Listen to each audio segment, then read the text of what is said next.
무슨 일을 하든지 놓아버리는 마음으로 하라. 어떤 칭찬이나 보답도 바라지 말라. 조금 놓으면 조금 평화로워질 것이다. 많이 놓으면 많이 평화로워질 것이다. 완전히 놓아버리면 완전한 평화와 자유를 알게 될 것이다. 세상과의 싸움이 끝날 것이다. 버섯을 따러 갈 때는 어떤 버섯을 따야 하는지 먼저 알아야 한다고 아잔차 스님은 주의를 준다. 마찬가지로 영적인 수행을 할 때는 어떤 태도를 키우고 어떤 위험을 피해야 하는지, 마음에 어떤 성질을 북돋아야 하는지 알아야 한다. 아잔차 스님은 인내심과 용기를 훈련해야 한다고 강조한다. 또한 중도를 찾으려는 의지, 중도를 찾은 뒤에는 어떠한 유혹과 번뇌에도 굴하지 않고 그 길을 따르려는 의지를 키워야 한다고 말한다. 탐욕과 미움, 망상이 올라올 때 그것들에 굴복하지 말라. 낙담하지 말라. 어떤 상황에서도 늘 현재에 머물며 주의 깊게 지켜보고 결심이 흔들리지 않게 하라. 꾸준히 수행에 전념하다 보면 자신이 겪는 경험들이 모두 일시적이며 그래서 불만족스럽다는 것을 알게 될 것이다. 그대는 이런 특성들을 모든 존재 안에서 끝없이 볼 것이며 집착이 없이 자유로워지는 길을 배우게 될 것이다. 그러나 이를 위해서는 즐거운 일이나 괴로운 일을 평등심으로 관찰하는 의지가 필요하다. 스님은 그렇게 우리를 일깨운다. 가슴이 고요해지고 마음이 맑아지면 아잔차 스님이 오직 그만큼이라고 표현하는 것의 진실에 더 가까이 다가간다. 진리는 아주 단순하다. 일어나고 사라지는 모든 것, 끊임없이 변하는 현상계 전체는 진실로 오직 그만큼일 뿐이다. 이 말의 뜻을 진정으로 깨달은 사람은 이 세상에서 평화롭게 살 수 있다. 모든 존재 안에서 무상고 무아를 보게 되면 바른 이해가 자라며 마음을 빼앗기거나 집착하지 않게 된다. 집착하지 않음은 싫어함이 아니다. 우리가 한때 좋아했던 것을 싫어하는 마음 역시 일시적이며 머지않아 그것에 대한 갈망이 다시 돌아올 것이다. 그대가 죽순요리나 카레를 좋아한다고 가정해보자. 몇 년 동안 날이면 날마다 죽순요리만 먹는다고 상상해보라. 넌더리가 날 것이다. 이제는 누군가가 죽순요리를 대접해도 기쁘지 않을 것이다. 마찬가지로 우리는 모든 존재 안에서 일시성, 고통, 비어있음을 늘 보아야 한다. 죽순요리를 생각하라. 우리는 쾌락의 삶이 아니라 평화를 찾으려 한다. 평화는 우리 안에 있으며 흔들림과 고통이 있는 바로 그 자리에서 만날 수 있다. 평화는 숲속이나 산꼭대기에서 찾을 수 있는 것이 아니고 스승이 주는 것도 아니다. 고통을 경험하는 바로 그 자리에서 고통으로부터의 자유도 찾을 수 있다. 고통으로부터 달아나려고 애쓰는 것은 실제로는 고통을 향해 달려가는 것이다. 고통을 조사하고 그 원인을 보라. 결과만을 어찌해 보려 애쓰지 말고 지금 당장 그 원인을 끝내라. 바른 이해란 결국 분별하지 않음을 뜻한다. 사람을 볼 때는 좋은 사람, 나쁜 사람, 영리한 사람, 어리석은 사람으로 나누지 않고 다 같은 존재로 보는 것이며, 꿀은 달고 맛이 좋지만 다른 무엇은 쓰다고 생각하지 않는 것이다. 여러 가지 음식을 먹어도 흡수하고 배설할 때는 모두 같은 것이 된다. 그것이 하나인가 여럿인가? 이 유리잔은 큰가? 작은 컵에 대해서는 그렇다. 주전자 옆에 놓이면 그렇지 않다. 우리의 욕망과 무지 분별심은 모든 것을 이런 식으로 왜곡한다. 이것은 우리가 창조하는 세상이다. 주전자는 무겁지도 가볍지도 않다. 다만 우리가 이런저런 식으로 느낄 뿐이다. 선불교의 공안 가운데 바람에 날리는 깃발 이야기가 있다. 두 사람이 깃발을 바라보고 있는데 한 사람은 바람이 움직인다고 하고 다른 사람은 깃발이 움직인다고 한다. 두 사람의 다툼은 끝없이 이어질 수 있겠지만 다 부질없는 일이다. 움직이는 것은 마음이기 때문이다. 왜 설탕은 달고 물은 아무런 맛이 없는가? 원래 성질이 그러할 뿐이다. 생각과 고요함, 아픔과 즐거움도 마찬가지다. 생각이 그치기를 바라는 것은 바른 이해가 아니다. 때로는 생각이 있고 때로는 고요함이 있다. 우리는 둘 다 본래 일시적이며 불만족스럽고 영원한 행복의 원인이 아님을 알아야 한다. 그런데도 계속 근심하면서 괴롭다, 생각을 멈추고 싶다고 생각한다면 이런 그릇된 이해는 문제를 더 복잡하게 만들 뿐이다. 간혹 생각이 곧 고통이며 우리에게서 현재를 빼앗아가는 도둑이라고 느껴질 것이다.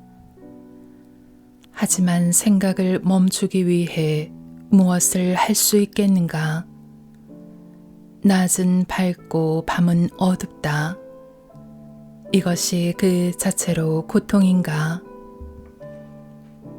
우리가 고통스러워지는 것은 지금 있는 현실을 다른 상황과 비교하며 지금과 다르기를 바랄 때 뿐이다. 궁극적으로 현실은 있는 그대로 있다. 비교하니까 고통스러워지는 것이다. 그대는 움직이는 마음을 볼 때 그 마음이 자신 혹은 자신의 것이라고 생각하는가? 그대는 이렇게 대답한다. 그 마음이 저 자신인지 제 것인지는 모르겠지만 제가 원하는 대로 통제할 수 없다는 것은 분명합니다. 마음은 분별 없이 이리저리 뛰어다니는 원숭이와 같다. 위층으로 올라갔다가 실증이 나고 다시 아래층으로 달려 내려오지만 곧 실증나고, 그래서 영화를 보러 가지만 또 실증이 나고, 맛있는 음식, 맛없는 음식을 먹어보아도 그 역시 실증이 난다. 마음은 이성이 아니라 여러 가지 형태의 두려움과 싫음에 이끌려 다닌다. 그대는 진정으로 통제하는 법을 배워야 한다. 원숭이에 대해서는 염려하지 말고 대신 삶의 진실에 관심을 기울여라. 마음의 성질이 어떠한지 보라. 마음은 늘 변하고 만족하지 못하며 텅 비어 있다. 마음의 주인이 되는 법을 배워라.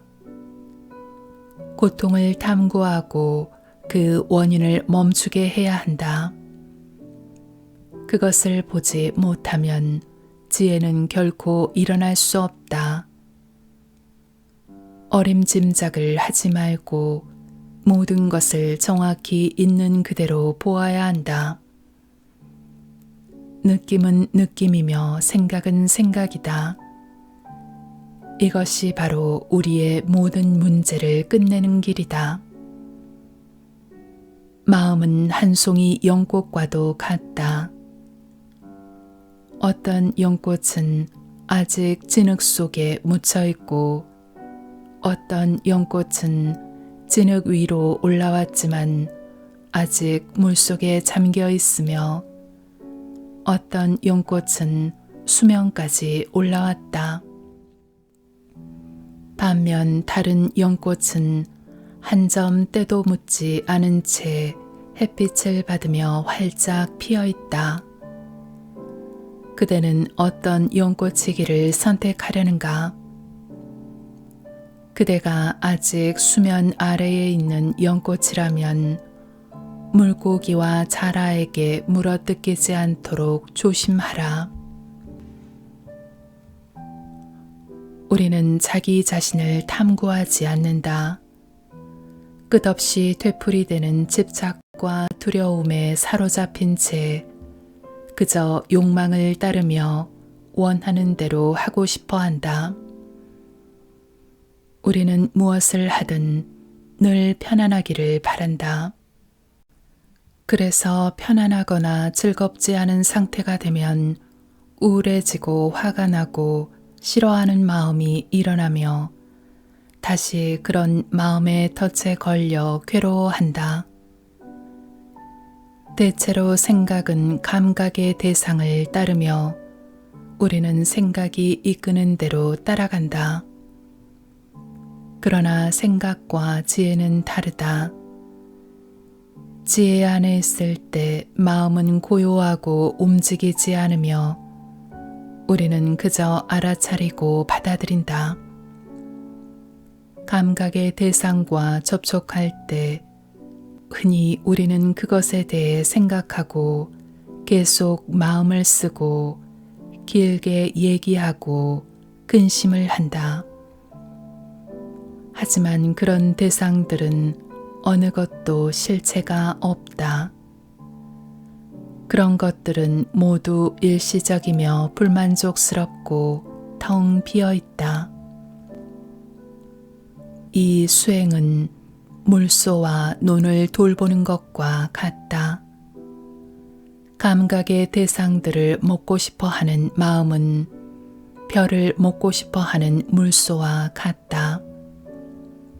아는 자는 주인이다. 이 비유를 잘 생각해 보라.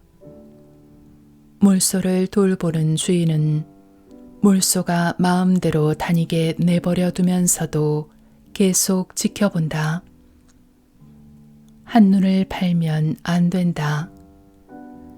물소가 벼에 가까이 가면 주인은 소리를 지르고 그러면 물소는 뒤로 물러난다. 한낮에 잠에 빠져서 물소를 마냥 내버려 두지 말라. 그대의 눈에는 벼 한 포기도 남지 않을 것이다. 마음을 지켜보고 있을 때 아는 자는 모든 일을 끊임없이 알아차린다. 경전에 쓰여 있듯이 마음을 지켜보는 자는 악마인 마라의 덫을 피할 것이다. 마음은 마음이다. 그런데 마음을 지켜보는 자는 누구인가? 마음과 아는 자는 다르다. 마음은 생각하는 과정이며 또한 알미다. 마음을 알라. 마음이 감각의 대상을 만날 때는 어떠하고 떨어져 있을 때는 어떠한지 알라. 아는 자가 이와 같이 마음을 관찰할 때 지혜가 일어난다. 마음이 대상을 만나면 별을 보고 달려드는 물소처럼 그 대상에 빠져들게 된다. 마음이 어디로 가는지 늘 지켜보고 있어야 한다. 벼에 가까이 다가가면 소리를 질러라. 마음은 감각의 접촉을 경험할 때 그 대상을 붙잡는다.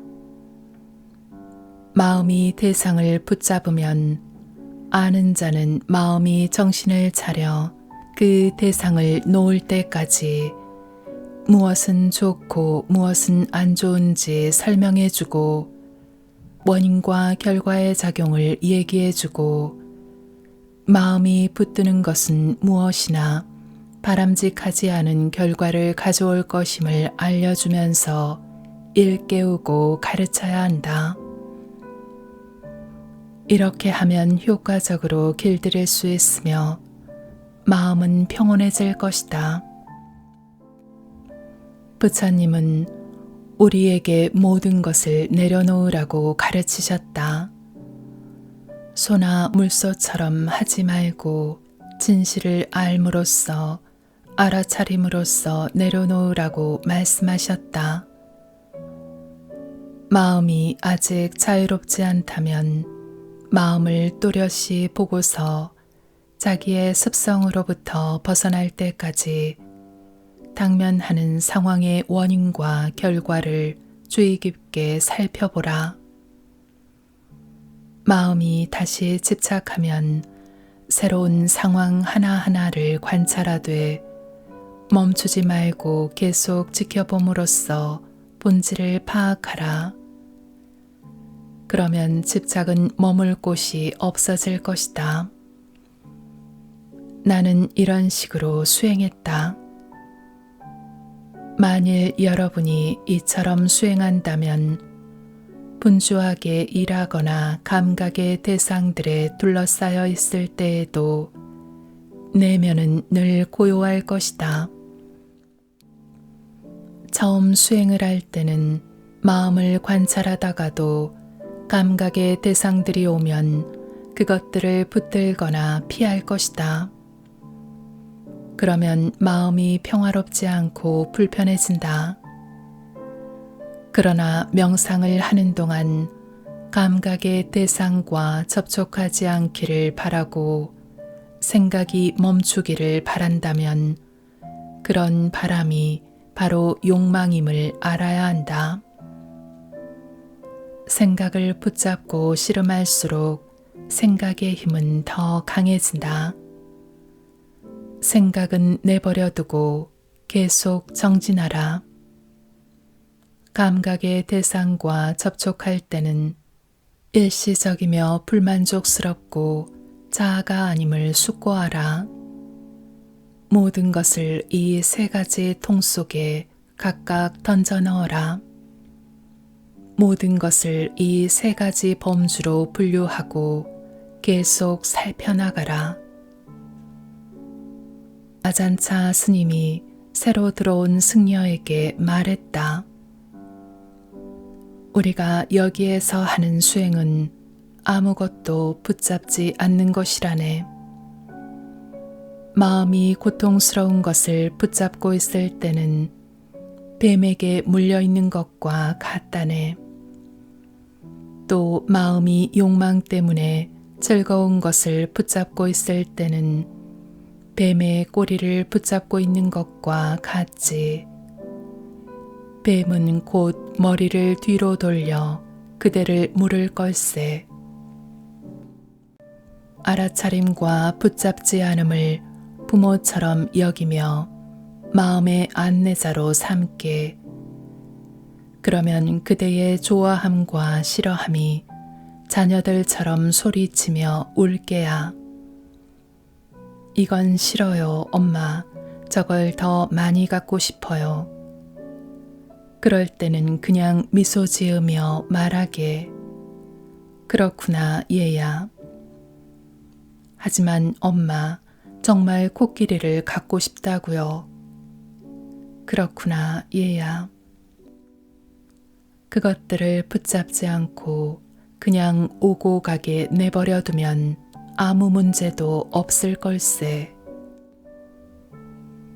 무엇인가가 감각기관에 와 닿는다. 좋아함과 싫어함이 일어난다. 바로 그곳에 망상이 있다. 그러나 현재 머물며 알아차린다면 같은 경험을 하면서도 지혜가 생길 것이다. 무슨 일을 하든지 놓아버리는 마음으로 하라. 조금 놓으면 조금 평화로워질 것이다. 많이 놓으면 많이 평화로워질 것이다. 완전히 놓아버리면 완전한 평화와 자유를 알게 될 것이다. 세상과의 싸움이 끝날 것이다.